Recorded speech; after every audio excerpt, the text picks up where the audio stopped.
Sabu with a very good round of applause. Hi everyone. It's really good to see such a huge crowd coming here, because I think the group that is here really does seem to have in them the inner desire to be actually working in a good MNC. How many of you are fresh graduates here? A lot of you. How many of you have interviewed in the last 3 weeks? 1, 2. Why? Do you think there's shortage of jobs in the market right now? How many of you think here that there's shortage of jobs? No one thinks there's a shortage of jobs. Then where's the disconnect? Huge supply pool, huge demand for jobs, but no interviews in the last 3 weeks. Why do you think this is the reason? Some reasons. They want experience. They want experience. I can tell you there might at least be 1 lakh jobs in Hyderabad, if not more, which require fresher population. How many of you have interviewed in Genpact in the last 6 months? Handful. Why others have not given it a chance? Genpact has like hundreds of interviews that go on pretty much every week. How many of you have your resumes done? I still see a lot of hands not being raised. Guys, I want you to be interactive so that I understand the demographics of this group here.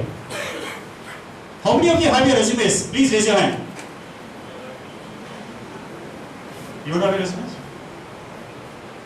Don't feel the need to raise your hand. Takes too much pain. No, so guys, the point that I'm trying to make, see, there are a lot of areas that are there in terms of the types of opportunities that is there. There are a lot of companies which are interviewing today. And how many of you here are BCom graduates? Or at least done BCom, MCom, MBA? Most of you are BCom graduates. BCom graduates are the hottest community in the market right now. Everyone wants a BCom graduate who is actually a good accountant. How many of you want to actually do a call center job? Voice process.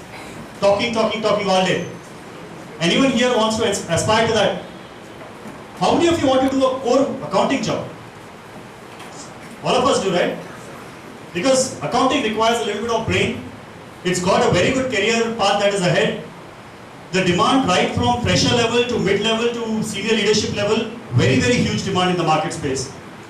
And if you are actually able to be part of global finance and accounting, what do I mean by global finance and accounting? See, a lot of times we mistake these companies like Genpact, Cognizant, IBM, Accenture to be call centers. Yes or no? Yes or no? Yes. Right? And not only us, more importantly, our parents think that it's a call center. Na call center pe kaam nahi karna. Yes or no? Yes. Right? But the reality is, call center is a very, very small portion of the entire work that is done by these BPO companies, which actually don't like to be called BPOs anymore. They actually call them BPM now, Business Process Management. They manage processes, the work related to different areas of these companies that are there globally. And finance and accounting is one of the biggest portfolio. Like even if you look at, say for example, Genpact, 40% of its work, 30 to 40% of its works is pure finance and accounting. And finance and accounting of not local kirana merchants. No, they are doing accounting for hundreds of countries. 180 of the top 500 companies in the world have outsourced their finance and accounting work to companies like Genpact, Cognizant, IBM, Accenture. So if you actually go into one of these organizations, you will actually be working on global accounting. Accounting related to UK, US, Switzerland, Dubai, Australia, any of these countries, you could actually be doing their accounting based out of India. A great opportunity, a great exposure. But is it easy? Is it easy? If you believe no, it's not easy. If you believe it's easy and you put in a little bit of effort, definitely it is easy. Why do you say it's not easy?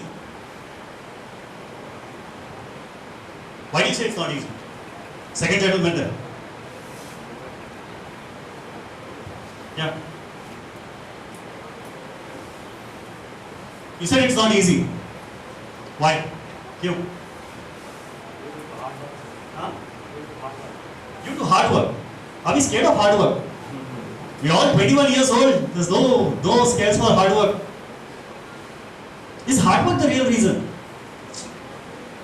Have you interviewed with any of the MNC companies recently? Why? Be honest. Why? It's not just your reason, it will be the reason for many others. Little bit scared? क्या होगा नहीं मालूम, don't know what rounds of interviews will be there. I don't know how will I manage the English communication test. I don't know whether I'm really good in accounting. Yes or no? These are all common reasons, guys. If you think that this is just exclusive to you, no. We have worked with thousands of candidates. It is first your inner confidence. First of all, your inner desire. Your inner desire to do something. I want to be someone in this world where I can make a difference. I want to have a job which will give me a good MNC culture, will give me a good pay, and more importantly, will give me a good career. Because don't make, see guys, a lot of us make decisions based on what is my today's salary package. 8,000 and नहीं चलेगा, क्या करेंगे उसके अंदर? But you have to understand there are different roles, different types of salary ranges. Getting into a right job profile is very, very important. But first of all, you have to believe in yourself. See, the first sign is you guys are here. Has anyone forced you to be here? You have come on your own, right? Yes? Some of you must have been forced, but most of you must have come on your own. That means that you have the inner desire in you. That is the very first step. Without that, nothing else can happen. The second is there are gaps. See, I don't think so all of us are perfect. Yes or no? Some of us have problem in communication, some of us have problem in English, some of us have problem in confidence. You might actually be speaking good English. Actually, a lot of candidates come to our organization and they say like, I am from Urdu medium till 10th. After that I started learning English and I started speaking English. Trust me, they speak way better than most of the English speaking graduates. Because they feel that something is lacking, they actually have put in a lot of effort and they are doing really well. See, they are not perfect, but they think that not being perfect is because of being from Urdu medium, versus it is natural that a person who's just done English in their studies, has never spoken in English, not talking with any of the friends in English, family doesn't speak English, it's very natural to be underconfident on English. But that should not stop you. Trust me, the bar on English, you're not going for a call center job, right? You're going for a finance and accounting job. That doesn't mean that you should not speak English, but the expectation is not that the English should be at that level. So don't underestimate that, okay, if you can actually hold 5 sentences in English continuously, trust me, you have the ability in you to get coached and be able to get into a finance and accounting related job. You don't need to be speaking English like him. He speaks beautiful English. What vocabulary he's got. Amazing. Really. You don't need that. If you can get that, nothing like it. He does a lot of programs for improving English in this community. So definitely, I'm sure that candidates, no wonder that they're able to get into all the Microsofts and Dells of the world here. But improving is always required, because yes, we have done our BCom, we have done our MBA. Yes, we have not attended classes. It was not required. Yes, we gave our exams. Yes, we got 70-80%. But yes, we have not learned much. Reality of today. But that can be covered up in a matter of very focused program that can be delivered. And see, all these organizations, whether it's Jetpack, IBM, Cognizant, DuPont, DSM, there are many, many players in Hyderabad itself who's hiring for core finance and accounting jobs. They have all realized that there's a huge population that is out there who's wanting to in the first place to do something in the finance and accounting domain, not able to get the right level of guidance.